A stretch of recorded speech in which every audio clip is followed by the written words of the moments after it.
Hello everyone, welcome to my spoken English class top teaching. মই আপোনালোক সকলোকে মোৰ স্পোকেন ইংলিশ ক্লাছলৈ স্বাগতম জনাইছো। যিসকলে নতুনকৈ ইংৰাজী শিকিব বিচাৰে বা ইংৰাজী জানে ক'বলৈ সংকোচ লাগে তেওঁলোকৰ কাৰণে এটা সাধাৰণ ক্লাছৰ আয়োজন কৰা হৈছে। গতিকে সকলোকে আমাৰ ক্লাছটো মনোযোগ দিবৰ কাৰণে অনুৰোধ জনাইছো।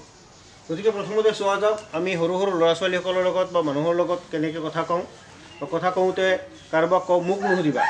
কিবা এটা কথাত আমি কওঁ যে মুখ নুসুধিবা, সেই কথাটো হ'ব এনেকৈ যে সেই কথাটো হ'ব এনেকুৱা যে don't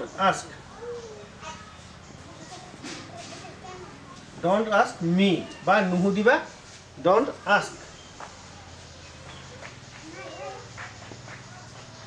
মুখ সোধা লগতে আনজনে কৈ দিলে যে কথাটো মুখ সোধা, গতিকে এইটো হ'ব ask me। ask me ডাঙৰকৈ কোৱা কথাটো যদি কোনোবা ছাত্ৰই কয় তাৰপিছত যদি কোৱা হয় যে অলপ জোৰে কোৱা বা ডাঙৰকৈ কোৱা তেতিয়াহ'লে ক'ব লাগিব স্পীক আপ। স্পীক আপ শান্তভাৱে কোৱা মানে লাহে লাহে কোৱা, সেইটোক আমি ক'ম যে স্পীক ছফটলি। স্পীক ছফটলি। স্পীক ছফটলি মানে শান্তভাৱে কোৱা, লাহে লাহে কোৱা।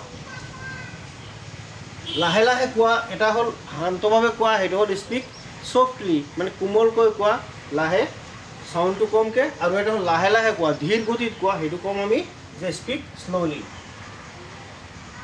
Speak slowly.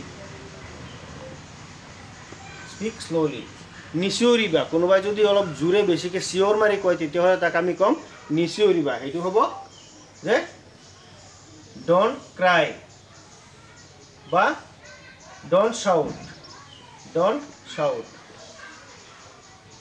don't shout নিচিঞৰিবা don't shout। শান্ত থাকা keep quiet।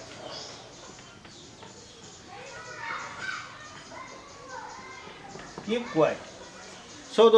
সব বন্ধুসকল আজি আমাৰ ক্লাছ ইমানতে ইতি কৰিছোঁ। আশা কৰোঁ আপোনালোকে আমাৰ ক্লাছটো লাইক আৰু শ্বেয়াৰ কৰিব। ধন্যবাদ।